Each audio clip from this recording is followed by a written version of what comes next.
Welcome to Vision Profiles Podcast. Join us, dedicated Apple Vision Pro users, as we dive into everything from hardware and software to apps and the latest updates in the world of Apple Vision Pro. Hey, it's our 50th episode. We made 50. You know, I've worked on some podcasts that haven't made 10. So, and we've got with us David Ginsburg tonight, who's like on his 350th or 400th episode. No, not 400 yet, but hey, thanks, Marty. Thanks for having me. Yeah, Yep. we're at about this week will be 355 episodes. Yeah. And so I want to, I want to introduce the rest of the guys or let them introduce themselves. But you're involved and have been involved with In Touch with iOS for years now. 9 years. Yeah. 9 years. So, maybe you can remember what it was like to hit 50. Yeah. I got to go back and see what my 50th episode was. Yeah. I think I didn't do it. My first milestone was 100 episodes, and I've been doing them at 100, 200, 300. So. Yeah, we'll do something for 100, but I just hey, 50 tickled pink. Yeah. Very special. Yeah. In a couple of weeks, we'll be at 52. So we'll actually do our, I'm not going to do another celebration. But it's a hard year at that point. It's a full year, 52 weeks. The full deck. Yep. So Eric Bolden's with us. Eric, introduce yourself. Yeah. That's about all you need to say. Yeah. I have just truly enjoyed all of this time playing with the Apple Vision Pro enough that I now have my own and don't have to give it back.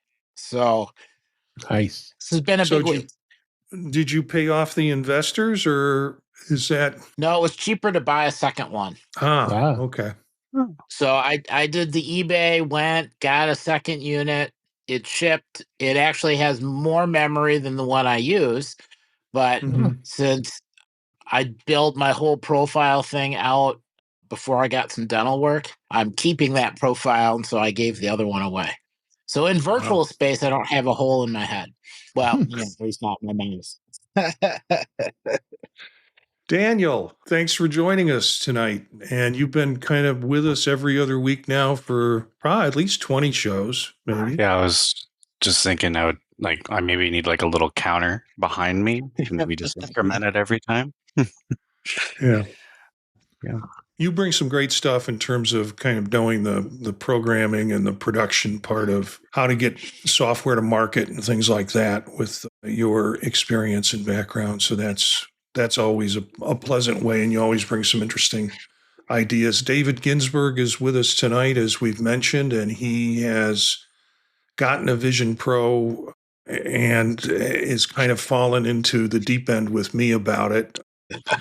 And I think 5-6 months, I think I've had it now. Yeah. And this is the show is the justification for spending that kind of money. And it keeps me up on stuff and keeps me going with that. So happy 50th episode, and we will continue to bring them to you and have some fun with them. I don't know what else to say other than the 50 episodes have changed a lot. I never go back and listen to old episodes because I wind up slamming my hand against my face. Because when you do that, you listen to and you hear all the errors you made. You hear the mistakes in the editing and such. But I think we've gotten a process here which I think works pretty well. And it's Dave knows this because he puts together a weekly show too. It's trying to gather all the news items and trying to find stuff to put into the show can be labor intensive. And sometimes I get the articles. Most of the times I get the articles just the day of because we're holding off to see if anything new has come out with that, so we can be timely with what we can find. And I know David does a section on Vision Pro on his show, and he winds up catching some stuff that I missed or that came out after Monday. And so it's really good to have the whole group together for this episode, and I appreciate you there. Anything new with you? Well, we know Eric now has his own full-time device with a little bit more memory, and he'll get to play with it without concern. Just don't drop it. You got a good deal too. Yeah, very good deal. Good. It's a little nerve-wracking waiting for it to show Can up. be for that kind of money. Hoping that it would all be there, but yeah, it was nice. It was packed really well. It came. It was in great condition, Awesome. and it worked. Yeah. Does it still have Apple Care, or did it have Apple Care? Still does for I think a couple more months. Oh, so maybe you can go and get the Can't plus do that's the on there. yeah, you can't do the extension, but I'm willing to live with that because now I have a backup unit. Mhm. Yeah. So are you still in this exchange with other people with the second unit? Okay. All right. Yeah. Because I figure if I time it just right, then the next time there's a big gathering or something or a bunch, then I can have a unit to pass around. Uh-huh. Right. Like Max Stock? Yeah. It's possibilities. So just in time this afternoon, I was doing some work and trying to avoid work and doing some work and taking a nap and doing some work and avoiding work. But I had this intuition that we were going to have a beta release. And sure enough, we had a beta release. It wasn't just VisionOS developer beta. I haven't looked at the regular betas, if the regular betas have come out too. But they have, Daniel? Yeah. Yep. Did tvOS come out? Did anybody know that? Yeah, it did. Yeah, it did. Okay. All right. So all across the board. Mhm. And I've been updating my iPads and my MacBooks, and I haven't touched my work machine yet. That'll probably be later tonight after this, after I produce this. Yeah. My beta Mac Mini and my beta iPhone 16e. So not a lot to be said about what was on this. I have a link in the show notes that'll take you to the release notes, and I did some searching to try and find out what it would say.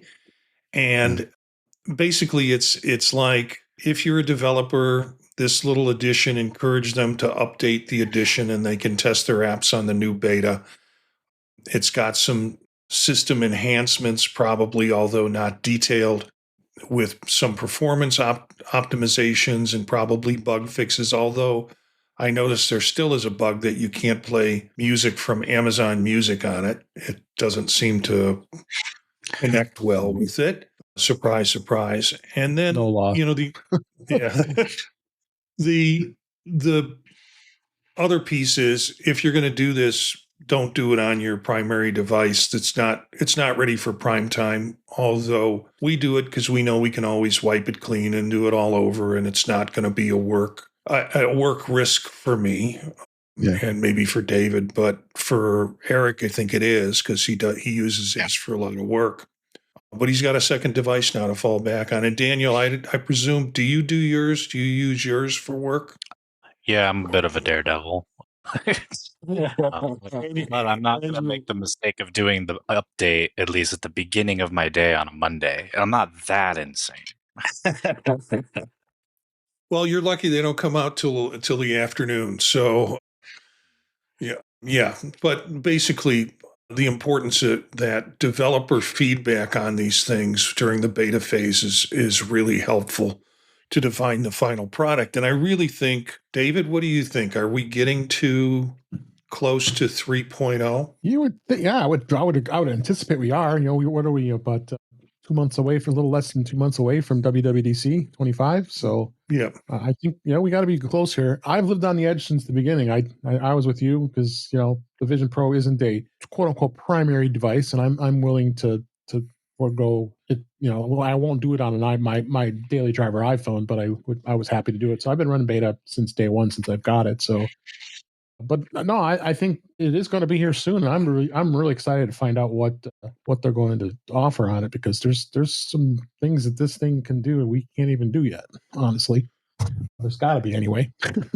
The thing though with betas, and the trap that I fall into, is the idea that, oh great, the new full point beta is out, and I'm going to load it up and I'm going to see all these new wonderful things that they talked about, and we don't see it until the 0.2 or 3 or 4 releases sometime on the beta. So the new beta looks very much like the old 2.5 or 2.6 or whatever it's going to be. The final version of that will look very similar until we get into the point betas. So it'll be interesting to see what they talk about at WWDC about it and what might be coming out in 3, but I don't think we'll get it on release date. The developer release date, we'll be able to see a lot of what they're projecting will happen. Same mistake they fell into with Apple Intelligence. Yeah, I think Vision Pro, though, I think they will release 3.0 at during the keynote or the recorded note, as it is now. I think they'll announce it, and it'll be. I think all the betas will be ready to go on. That was June 9th. So, Daniel, any comments from the kind of developer side? I mean, yeah, I would expect the beta to drop with the keynote, like you're saying.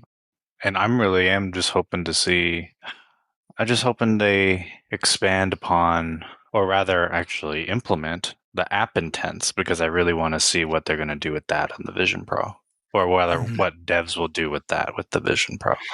That's kind of my key thing I'm looking at, because and that actually goes across all Apple Intelligence on all platforms, right? Like I think that's the killer feature if we had to define one with Apple Intelligence. So that's what I'm eyeballing.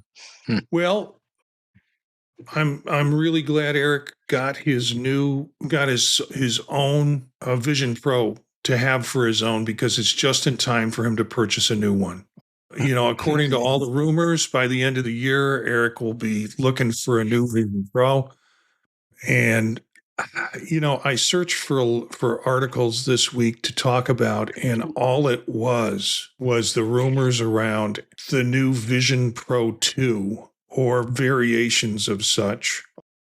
And I tried to lay them out. It's sort of in chronological order. So these stories started hitting on the 9th, which was a day or two after our last episode, and carried itself all the way up to today. We're still getting articles about what this is going to be like. And the first 3 articles that I have talk about what's the rumor mill, what's it, what are the rumors around it. The first one that was put together was, I love the title. It really adds a sense of confidence in what you're about to read. Dodgy report claims Apple Vision Pro 2 is arriving by April 2026. Well, some of the reports say by the end of the year. Gurman has different opinions of it, but the rumor score turns out on this to be unlikely. And so that's how we start out. And this was April 8th and last updated 4 days ago. So it's still saying, in a sense, that they're going to take the components of the new one, of the current one, and maybe add a chip into it, potentially increase. They believe they've stopped the production on the Vision Pro 1, and they have enough materials to deal with that should it need be. But maybe a change in chipset, and it would go into mass production in the second half of 2025. Now, this comes from IT Home, and as reported by Apple Insider, and then Apple Insider in future articles, I think in Mac Rumors says, oh, by the way, IT Home, it hasn't got a good track record on these things. But they broke it with some information from the information that got into the mix too. Initial reactions to this, guys? Yeah, that's a reputable site. The information, which is behind a paywall. So yeah, it's hard to say with this. I question it. What they're claiming it's going to be that quick, but especially when the headline starts with Dodgy. I mean, it's. I mean, yeah. They see some components, okay, and they think it's going to be named the Apple Vision Pro 2, maybe, possibly. Are they going to enter the mass production? Yeah, of course they are. So timing wise, I don't know. Is Apple going to want to wait that long? Because that's a whole nother year. But they may not be ready yet. I mean, I think a lot of the focus right now is on Apple Intelligence and the mud in their face of how that failed. So it's hard to say where this is going to go. But then I read articles, I don't know if you have one of the articles in there, that Tim Cook is wanting to, he wants to beat Meta to the punch with these new devices. So that could be a driver too, that they will get these out this year as well. So yeah, we've got 3 segments tonight, really, all around the rumors associated with Apple's production of AR VR.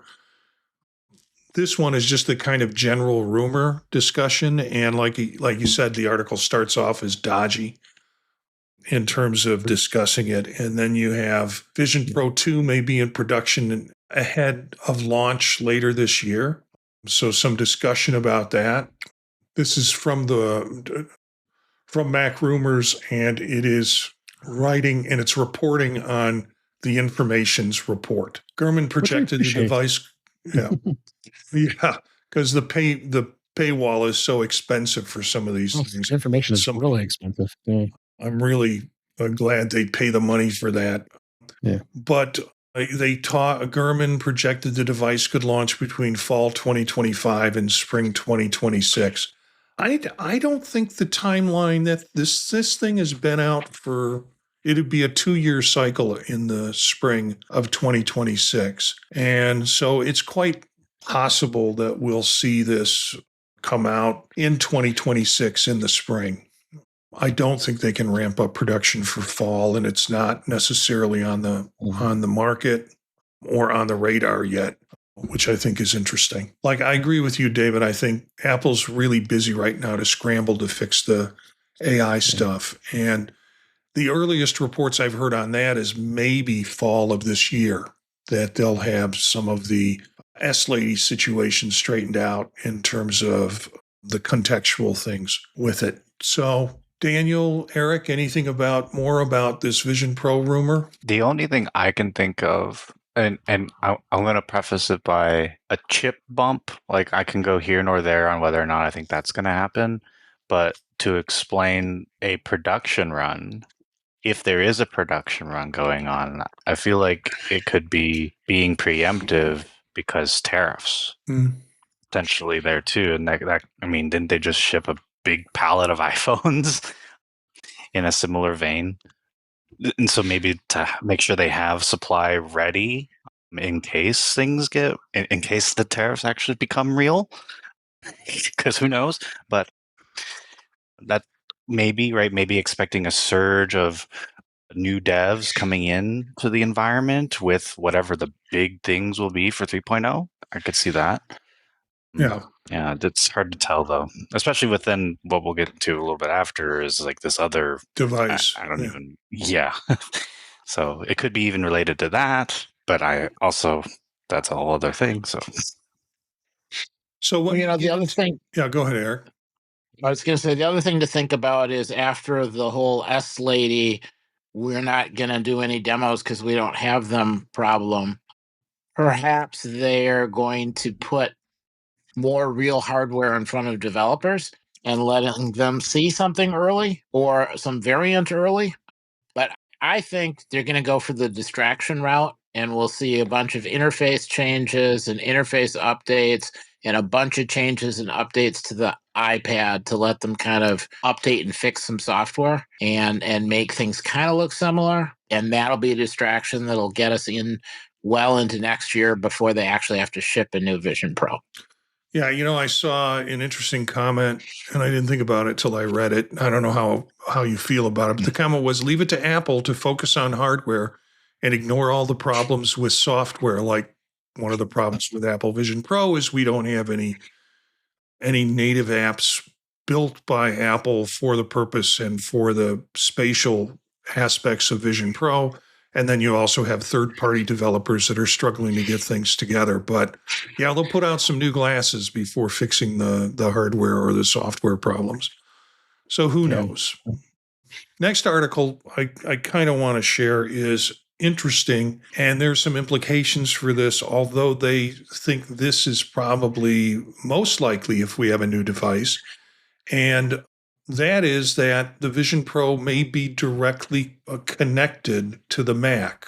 And they purport some good reasoning. This comes from Apple Insider. The idea that for certain types of things, like if you're doing surgery and heart surgery, you want to have real-time connection to whatever your computing source is if you're using it to get data. So the idea of having your headset connected directly to the computer source that you're using seems really important in terms of that. And they also go on to cite that this would be very helpful from an enterprise standpoint. I definitely think it could be something that's enterprise passable.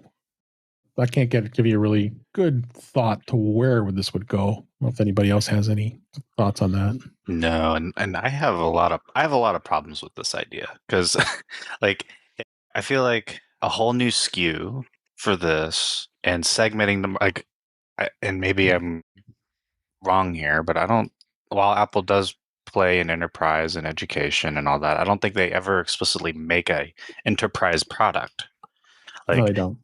So that'd be a big jump, a big change. I don't know, a whole different SKU just for that, for what the existing product can already do. And I would say that, we do have the developer strap, and the developer strap is only reportedly software limited to USB 2 speeds, but apparently it does have Thunderbolt support.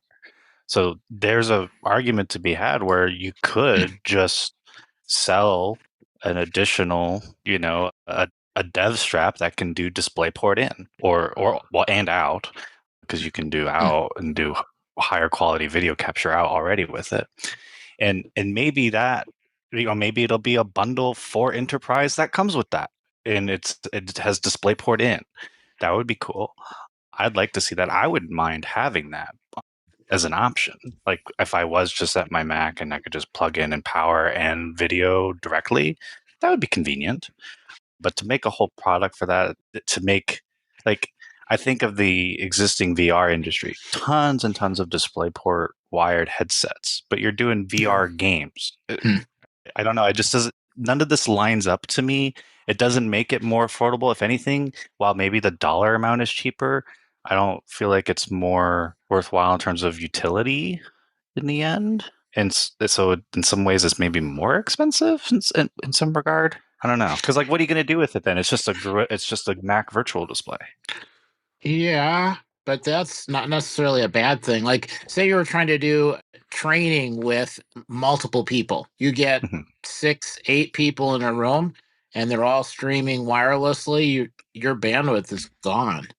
And then the performance and what you got, that just goes away. So having the ability in a group setting to have wired connections so that that everybody is getting everything, potentially more synchronized video.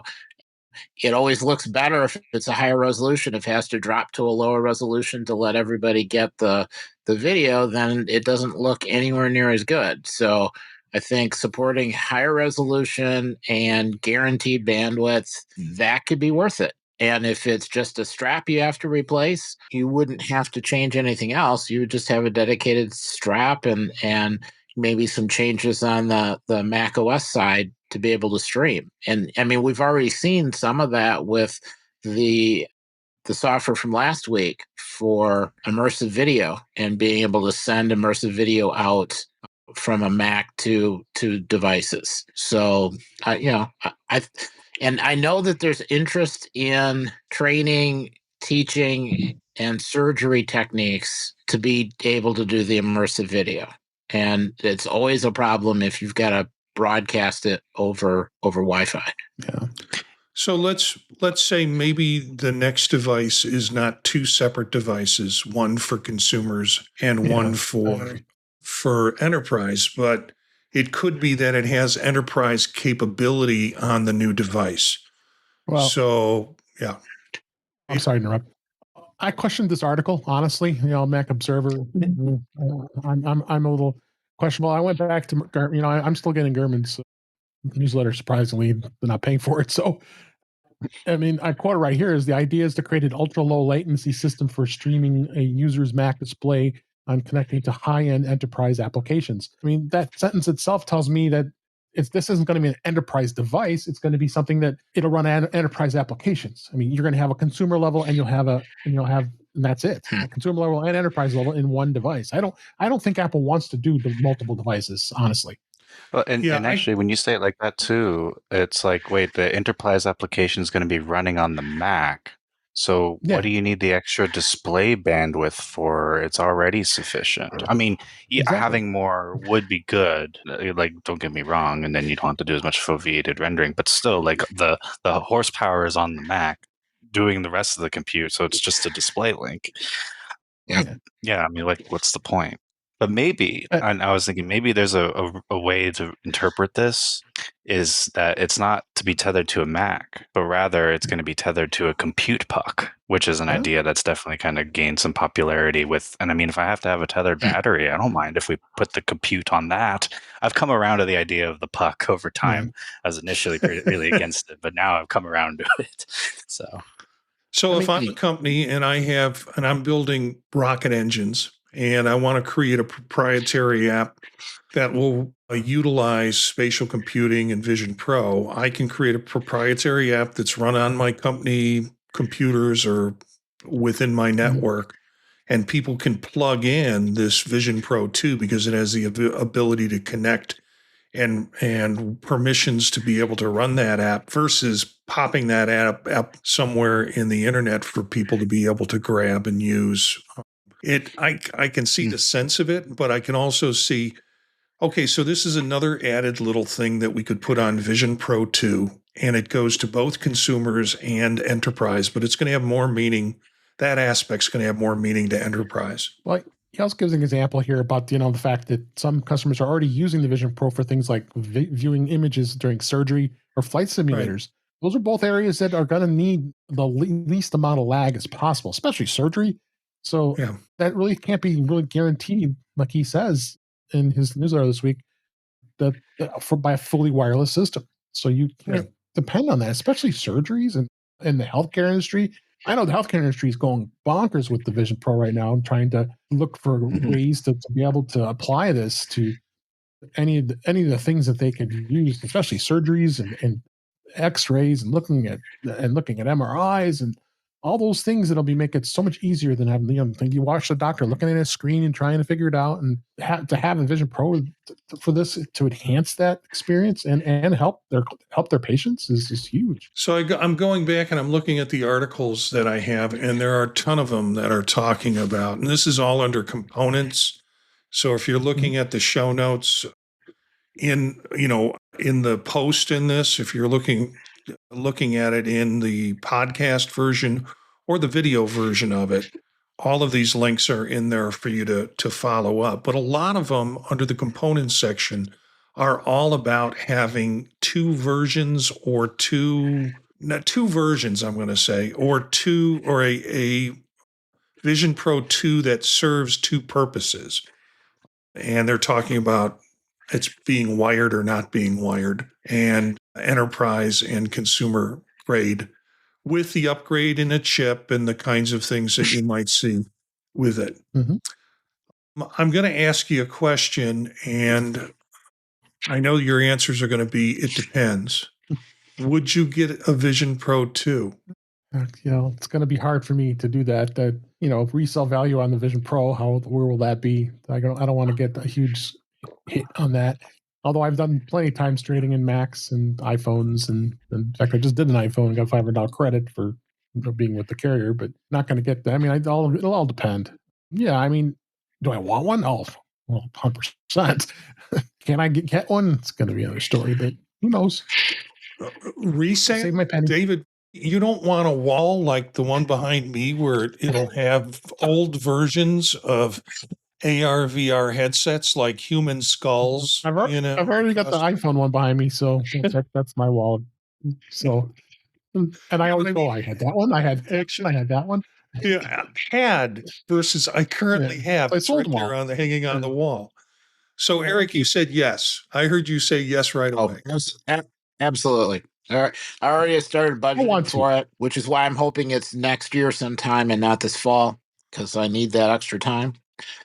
But yeah, I already have a long list of people that either want to borrow or have my old Vision Pro. And so I think when it comes out, I'll look for it and so I'll add somebody to the list, because really what I want to be able to do is have a group of people with Vision Pros where we can all virtually get together in the same space. And then I want to play with some presentation stuff and some other things. And it's easier if everybody can see it, and you don't have to reset and rebuild a device in between each person. So, I'm expecting kind of like the phone. I got the iPhone really early in the process, and eventually I had a list of relatives that was, oh, hey, when you're done with your phone, send it my way. And, now I use the Apple trade-in value to set the price, and then the next person on the list gets their chance at it. And then 10 years later, they sell it for 3 times the price that they got charged for it because it's a legacy model. Daniel? It's definitely it depends. I definitely don't want to get rid of mine though, because I don't I regret getting rid of my original iPhone. I just wish I kept it. So I want to keep this one, even if the product becomes a failure and in the future, whatever, I want to keep it. But now, if I want to get a second one, it definitely depends. If it's like, for me, I got the first Apple Watch, and in some ways, I regret getting it. Not that I didn't like it. It's just that because I got the first one and it was somewhat limited, I kind of became jaded about it in a way. And by, I think, like the third one, or was it even the second one, where then it just kind of like really bang, really good, much better. Like much better, and it's like I wish I had waited. And so if it's kind of going to be kind of like that kind of scenario, then I will get the second one like on release. But if it's not, if it's kind of like this, what we were just talking about, I don't know. There's going to have to be something else going on to be really compelling to get me to that, if it's anything like these really early ones. I will probably get a new one. Keep my old one. Probably. Come on. You are. Yeah. Well, that's what my secret Apple bank account is for. It's taking that 3% off of all the purchases, and it dumps into there. And occasionally I'll toss some cash in it too. But I have a tidy sum in there, so I'm ready. I'm kind of ready if anything dramatic happens with Apple products. They say they've got 12 more products they're going to release. I don't know. But that is always replenished and ready to go. So, yeah, probably. Well, yes, I will. Now, here's the other thing. What happens if they come out with the lighter model? If it could be Vision Pro 2 is the standard Vision Pro 2 model, and then there's a Vision Lite that comes out, which there's some prediction about having. Gurman notes that the current Vision Pro weighs 1.5 pounds, trying to get it kind of sleek in terms of doing that. So there are a couple articles in here that speak to the changes. This one coming out of 9 to 5 Mac. And again, all of these came out in the last yesterday and today. Quite a collection of, as I've discovered. So an M2, jumping from an M2 and M5 chip, taking some of the weight off of it by putting making more plastic components and less metal components. Probably getting rid of some of the stuff like eyesight and things that people want to gripe about anyways. Another article by, and I don't know how reputable this source is, but WCCF Tech, and the longest title in the world. 2 Apple Vision Pro models are being prepared, one is lighter and more affordable, while the second one will require tethering but delivers 0 latency for enterprise apps. And this just came out yesterday. So, Apple Vision Pro 2 high-end model, or are you going to go for the shaved down model? Save a couple hundred. Too early. Well, at the moment, at the moment, I'm happy with the current Apple Vision Pro. Happy enough that I just bought one. And if a new one came out 3 months from now, I wouldn't be unhappy that I just purchased the one I purchased. The software changes from when it first was released are significantly improved. It does what I need it to do. I'm happy with the new minis. That combination is awesome. Okay, so now let's throw another problem into the works. I love the title of this article. They couldn't even use the guy's name. Well, they did in the first sentence. Mac rumors. Apple's CEO is hell-bent on launching true AR glasses before Meta. And we mentioned this earlier on in the show. And of course, what they have as a description, what they have as an example in the picture is the Meta Ray-Bans. And this comes from Garmin's Power On newsletter. Yeah, and they talk more about the Meta Ray-Bans in here than they can talk about the AR glasses. It was a headline catcher. Another article along those same lines is Tim Cook really wants Apple Glass to become a reality, and they're using some mock-up designs there. They're not using Meta designs there. I don't know. It almost sounds, and rumor score on this from Apple Insider is possible. And then finally, Tim Cook is dead set on beating Meta to industry-leading AR glasses. But I think all the time frames on this are still 2 years away. Well, no. There's one, the first article said by the end of the year, they're going to have some type of AR glasses. There's not a product by the end of the year. No way. But a useful prototype in their labs? Oh, yeah, for sure. I can see that. Now, which one are you going to buy? The Apple Vision Pro 2 or the Apple Glass? Or both? Vision Pro 2. Yeah, if I were to do it, I'd go Vision Pro 2. It depends. If they do a smart glass, kind of like a Ray-Ban, and then you give me like an Even Realities like smart glass, but it's the Apple take on it, I'm going to buy those for my everyday wear, and then I'll have the Vision Pro for everything else. That'd be awesome. Yeah, by Even Realities, we talked about them last week, I think, with the notifications and the things that come up in terms of it all. Yeah. Okay, I can see that. I don't wear glasses for distance, so I would, if I was to get something like that, it would probably have, I would probably have them for without a prescription because I wear contacts underneath it, but I don't know if I'd get a prescription in it to run. So, do you think Tim Cook is really hell bent on getting this thing done by the end of the year? I don't think so. You don't think it's possible? Or do you think he's hell-bent on getting it done? Yeah. He might want to get it done, but he's got 3 to 6 years and would still be ahead of the competition. It's going to take forever for all that stuff to get miniaturized and make it work well. So, I mean, he could be working hard on it and it's still going to take a while. Unless they're going to pull some sort of announcement of a product that doesn't exist. And I think they learned their lesson recently. So, yeah, things are going to be a lot more cautious. I figure 3.5 years, maybe we might see something. It could be longer than that, and that wouldn't surprise me. But they're not asking it to do anything as complicated as a Vision Pro 2 or a Vision Pro 1. They're asking it to do the Realities glass, even reality glass that we talked about last week, where it's notifications coming up almost like a dot matrix. I hate to say that.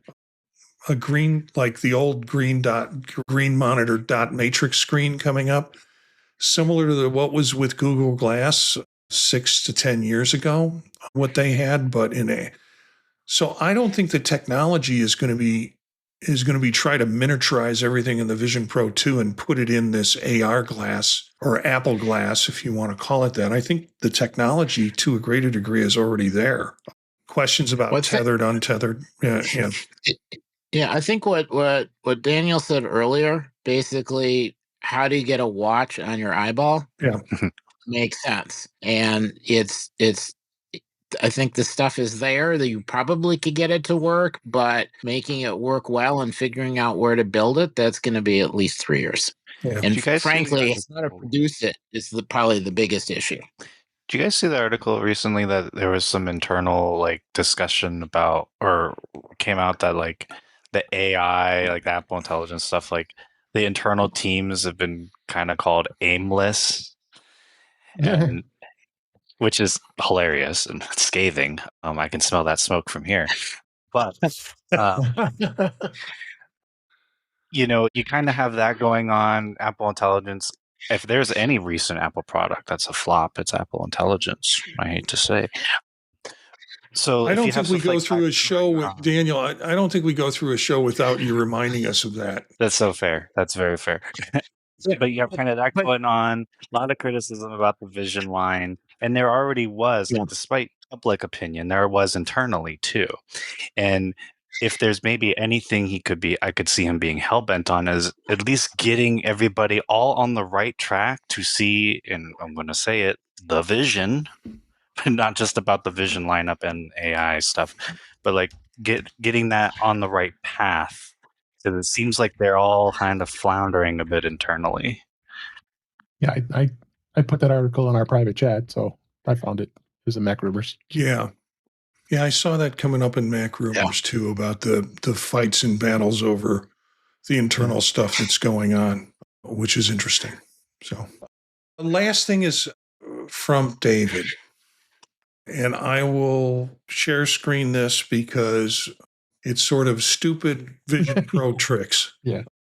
And this article popped up and David shared it with me of people who are putting their Teslas on autopilot and doing all sorts of stupid stuff like wearing Vision Pro. And I love this one picture. Of course, the podcast people, you can check the link out.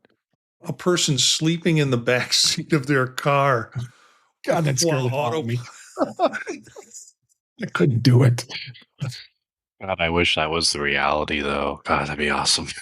Yeah, but how could I'm just thinking that person is comfortable enough to fall asleep or just brain dead enough to fall asleep. And then here's the one that I love, and let me see if I can get back to it. I'm actually running it. So it's a Tesla driver asleep at the wheel on California's freeway.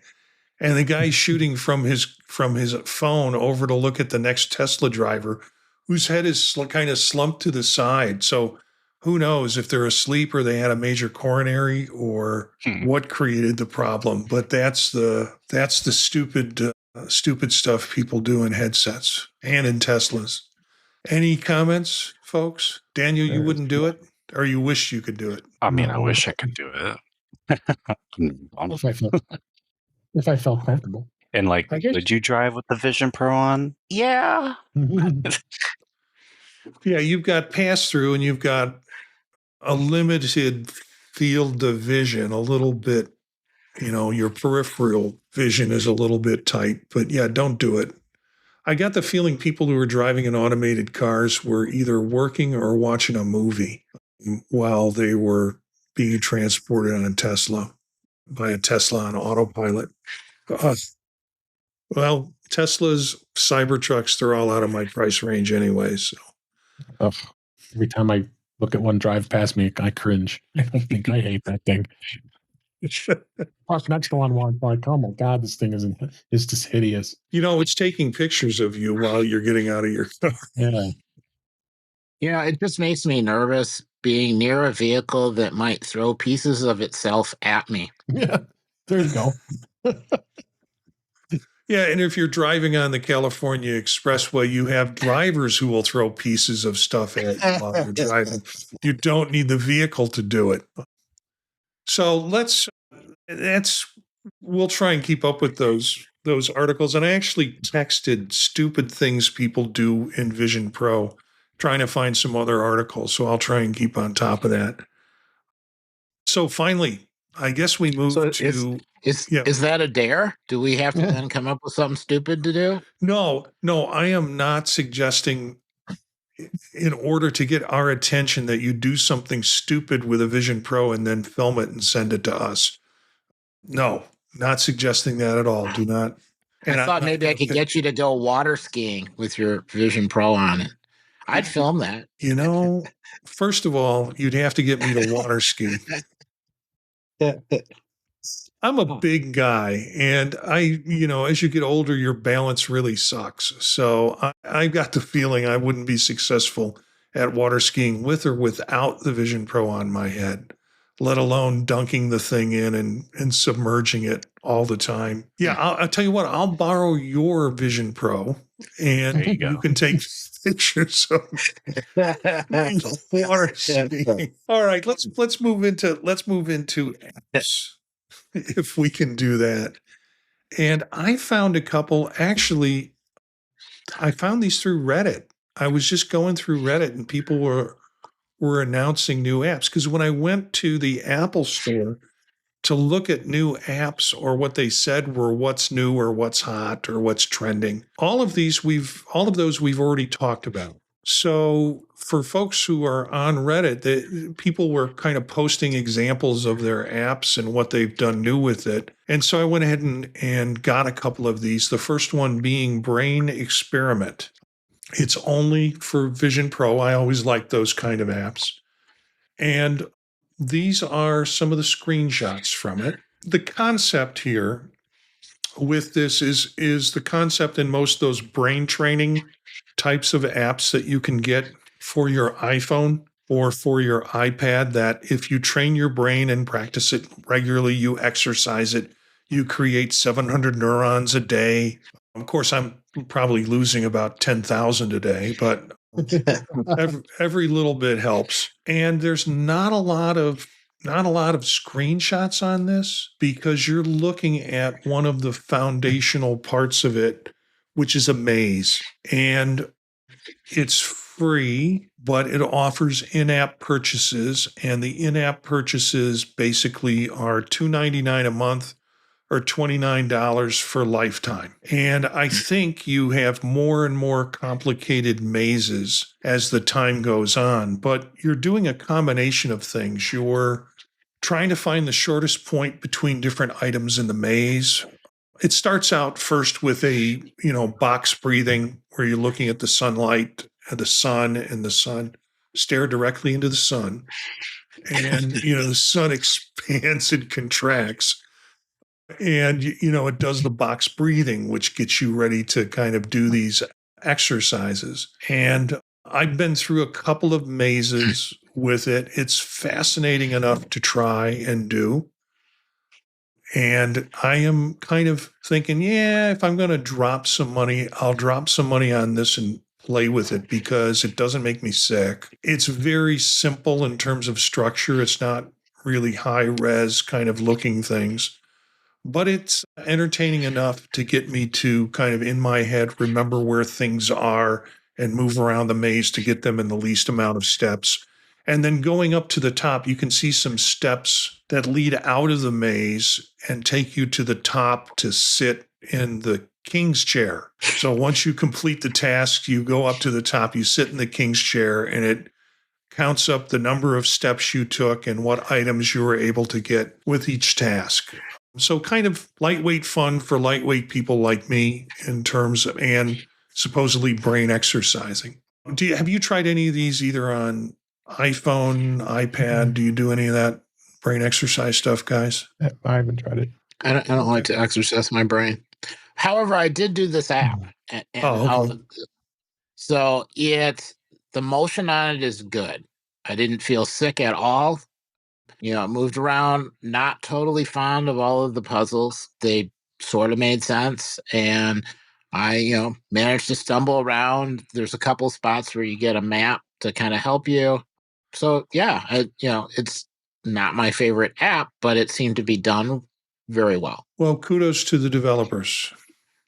The second app I had high hopes for, and it was a bit confused. Did you try this too, Eric? It made me totally sick. Really? It was horrible. I cannot say Why did you go enough. What okay, so talk about this because I didn't have the same experience as you. I got a little frustrated. Well, and some of it could be that they were using a bunch of examples that had really low resolution video. And I think that was mostly the issue. And because they're using old videos that weren't really designed for 3D or immersive or whatever, and they were low resolution, there's a lot more motion than there should have been, and the low resolution plus the motion was enough to trigger the grab the wastebasket reflex. Really? So it's a no for me. I thought it was interesting. I got into it and had trouble getting into it. I got hung up because it seemed like I wanted to take a look at the jobs where he said he's leaving the company, and that didn't turn out to be that. It was talking about his liver cancer and his liver transplant and thanking the people who were supportive of him. But it wasn't anything about, so that video didn't pan out for me. It did make me realize how thin that guy was from his illness, terribly thin. And so I felt that. But I tried to look at a few. So when I first came in, I tried to do it, and I got this ad support that was like DVD dot something will pull all your and so I said, oh, so that's why this is free, because it's ad supported. And then I was also doing the upgrade for the beta upgrade. So I wound up wondering if the problem was that I was beta upgrading while I was doing it, because it just hung up. It wouldn't let me do anything. And so I came back to it after the upgrade, and then tried it and was more successful in moving around. I didn't do the let's stretch the pictures so there's more of a surround feel of it. I just kind of looked at a few of the videos. Some of them I clicked on and it just didn't seem to go to the right video. I was like, why am I watching this? This is not what I clicked on. So I didn't have any of those problems. When I clicked on a video, I got the video I wanted. I was able to zoom in and zoom back out, but I was not happy with the content. Now, I didn't play long enough to find out if I could put my own content in there, but I have a much, much better experience with, what is it, Moon Player? yeah.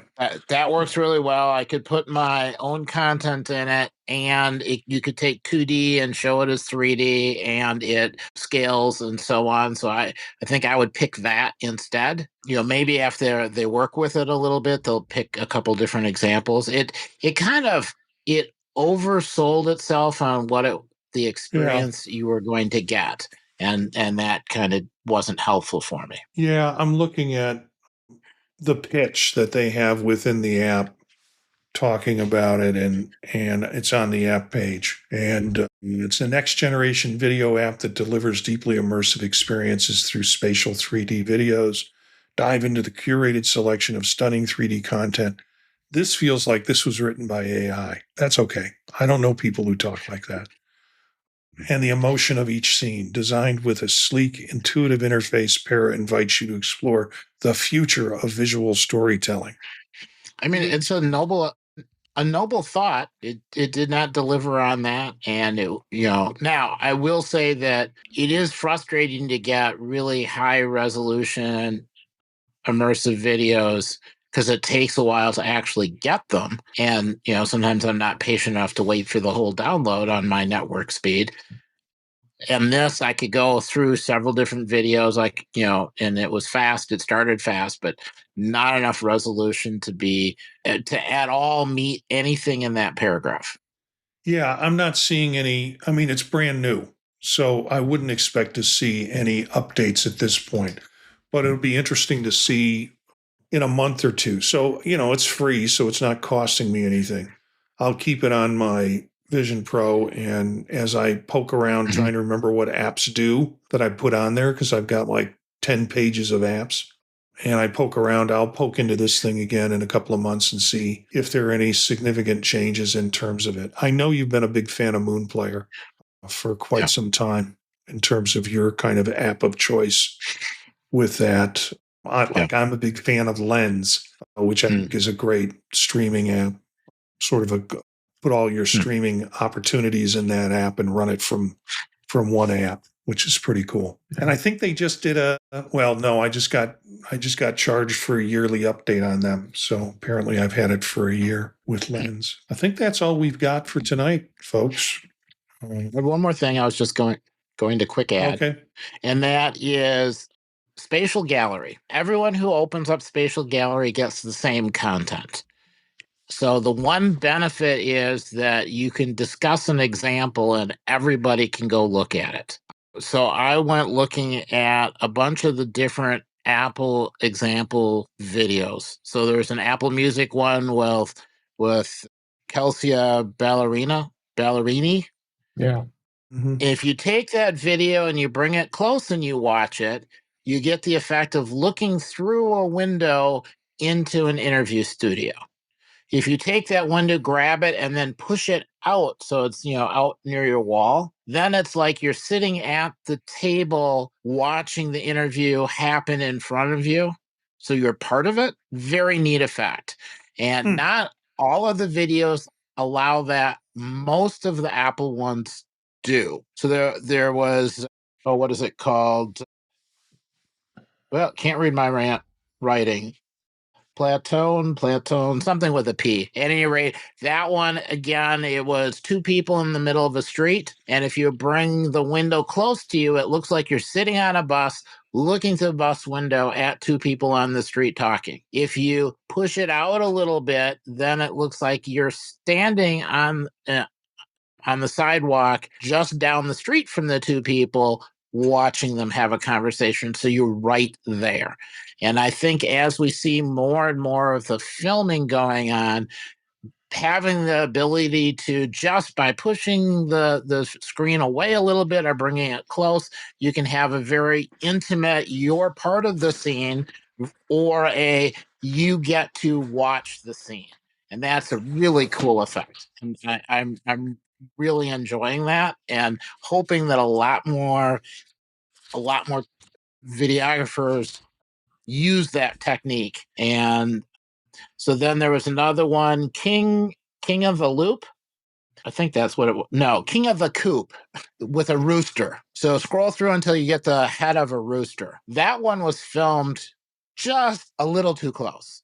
So if you have it close, you get a really close up rooster head right there. Like you want to move out of the way so you don't get packed. But if you grab the window and push it away, the original filming was a little too close because as you push it away, the front of its beak gets chopped off and you can't see it anymore. So they almost had it. Really, really close, but not quite. And I think as they get used to the technique, we'll see a lot more of you get one feeling when you're close, you get a different feeling as you push the window away. And I really enjoy that difference. And you can kind of pick, are you there at the table or are you watching somebody? And I'm looking forward to see more examples of that used intentionally. Or are you about to get intimate with a rooster? No, because you get too close and the rooster loses half of his beak. It's just not good. It's a disaster flick, and I don't watch those. But you had no problem when we were talking about the rodeo one, pressing your face up to some rodeo guy's butt as he was climbing up on a fence. it's pretty realistic. Video, but you got a problem with a chicken. Well, it's that really immersive experience. Oh my gosh! I'll have to go back and look at that. Yeah, I mean, watch those particular scenes, and it's neat because we can all comment on them, and we all have access to it. And because it's still hard to share immersive content, this is a way to at least talk about the techniques, and hopefully people trying to film stuff will be able to look at it, see good examples, and then take away new techniques and things to look for when they're reviewing footage to see, yep, this is good. No, it's not. And I have to think that there's some guidelines or something that are going on because the Apple footage is almost all universally at the right distance to let you kind of go forward and back. The when I was looking for apps today, I went into the app. I was upgrading the headset and all that stuff. I went into the app store to see if there's anything new, and we had covered most of what was in there in some capacity. But the spatial gallery came up again as what's new, and it might be because they keep adding new stuff. Yeah, they've done some tweaks to it, and this in particular sounds interesting if Apple's putting that in. You know my complaint. It's like Daniel's complaint with AI. You're going to hear it all the time. When can I put my stuff in there? When can I have a portion, not to share with everybody else, but just so when that app opens up, some of my stuff is in there for people that I have on guest mode with it. Mhm. And I guess this is just going to be a closed garden, a walled garden of pretty pictures. Although you still can do an album, and you can put a bunch of stuff in an album and then share that album. Yeah, and photos. Yeah. Not For in video, spatial you gallery. can use Vimeo, right? Right. Yeah. We've all used Vimeo. Yeah. It's gotten better. Remember when we first tried to use Vimeo, it was like, it isn't working. And then they did an upgrade on it to clean up the process for that. So, Yeah. well, thank you all for being here on the 50th episode. David, let's just find a little bit out where you can tell us a little bit about you and where we can find you. I'll talk about MacStock in a minute, but okay. Yep. I've spoken at MacStock for every in-person session since it started in 2015. I love MacStock, and he'll talk about it in a minute. But yep, I've been doing my In Touch with iOS podcast for almost 9 years now. So I've been loving every minute of it. Been an IT professional for over 28 years now. So I've been very busy in the world of enterprise computing. And but yeah, you can find me at intouchwithios.com. That's where you can find me as far as my podcast goes. You have a YouTube channel as well, In Touch with iOS. I'm sorry, youtube.com/intouchwithios. We're there. I appear on Mac Voices Live with Chuck Joyner, Marty, Eric are also join us on Tuesday nights. You can find me there. As well as I'm on the British Tech Network. We have the Mac Show going on there on Fridays. We stream that on 10 a.m. Central Time. And I'm on social media, Blue Sky, Mastodon. I'm over there on Dave G65. Thanks, Marty, for having me. And thanks for being here. Yeah, and we'll have you. Obviously, we'll have you back as often as you're willing because you bring some great perspective to it. Yeah, you just tell me, I'll be here. Thanks for having me. And you got a bunch of new toys this week. You didn't. We're going to let you gab on that a little bit if you want. Yeah. What did you pick up? What did I get this week? I got a little mini mic, and I got another wireless mic that was really cheap that I was going to play with. I found that on somebody talking about it on a YouTube channel. But you also got the new Shure W. The Shure. Oh, you're talking about this? I'm sorry. Yeah. I have now. I'm speaking as probably why I sound pretty good here. Is this is the SM7B? This is the top of the line Shure mic, and I got a really good deal. I got 2 of them. So super good deal. And then I just for my 25th work anniversary, this was a gift to me. This is the Rodecaster Duo. I upgraded it from the original Rodecaster Pro, and I'm absolutely loving it. It's got so much more power, lots of great software connections, and I've been playing like crazy, just trying to figure it out, and I can do some different things what I could with the old one. What I couldn't do with the old one. You know what I got for my 25th work anniversary? They decided to punish me by putting me in charge of the program. So now I get all the points. Yeah. And then, Happy 25th. Yeah. And also I had enough points left. I got the Rode Wireless Pro 3rd gen microphone. Yeah. We'll have a chat about those at some point. Right. Not on this show, but we'll have a chat about it. You texted me about that. Yeah. I've been played with them just this weekend with my son for our other podcast. Daniel, are you going to stay incognito? Is there any way for listeners to get in touch with you? Not really. All right. That's the last thing on my mind right now is getting in social media land right now, but I really should sometime. So Daniel is in a witness protection program. His real name is not Daniel, actually, but we just call it. And he's an AI-generated image if you're watching the video. Go. Eric, where else can we find you besides Vision Profiles? Let's see. As Dave so eloquently said, Tuesdays on Mac Voices, and then I am on Mastodon at EA Bolden at techhub.social and at EA Bolden on Blue Sky as well. Yeah, and for those interested, you can find me, Gencius, Jencius, at Bisky. It's not Blue Sky. If you really look at it, it's BSKY. It's bisky.social. Bisky.social. And, with Chuck at Mac Voices on Tuesday, and with Dave on Thursday with In Touch with iOS. The other podcasts I do are at thepodtalk.net.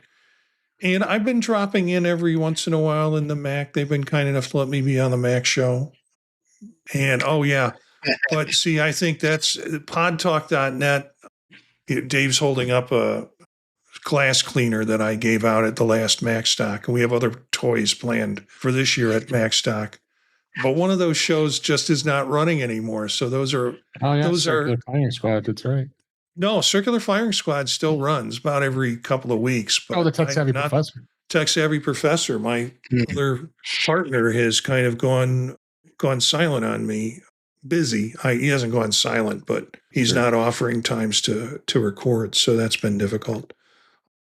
Happens. Yeah. So more excitement planned for MacStock this year. Yes. And I've got some very teeny stickers, which I screwed up, guys. These are 1-inch stickers. I forgot. And on the floor. Yeah. I got the size wrong, so I'm going to have to reorder them so they're visible. But yeah, we're going to have some swag for Vision Pro and some other stuff that I'll bring along. MacStock Conference and Expo.com. It's July 11th, 12th, and 13th.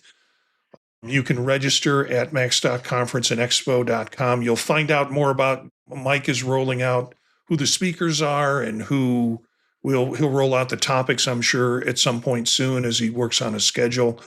But you can get $50 off the cost of getting an entrance to that by using PodTalk50 as a discount code for it. I'll be presenting there. Eric will be there. We'll probably do some goofing with the Vision Pros during the evening. David will be there. Of course, he's presenting again this year, and he'll be bringing his Vision Pro and probably other toys to play with too. We might do a live show there. I don't know. Or we might just do a show since we're together, not just for David's stuff, because we did that last year, but Eric and I cut a show last year while we were there. We took off for a bit and did a show. So we'll have some fun. Please join us. It's great. It is. I've been going all but 1 year, I think, and have just come back every year. It's kind of now it's like Christmas in the middle of the year for me. It's just fun. I really look forward to it. So thanks guys for doing this, and thank you for tuning in. And we love to hear from our listeners. So if you have any ideas or want to join us, email us at visionprofilespodcast@gmail.com. Our bumper music is Free Jazzy by Steve Combs, courtesy of the Free Music Archive. Learn more about us and the Vision Profiles podcast at thepodtalk.net. Spread the word to other visionaries. Thanks for listening, and we'll see you next time.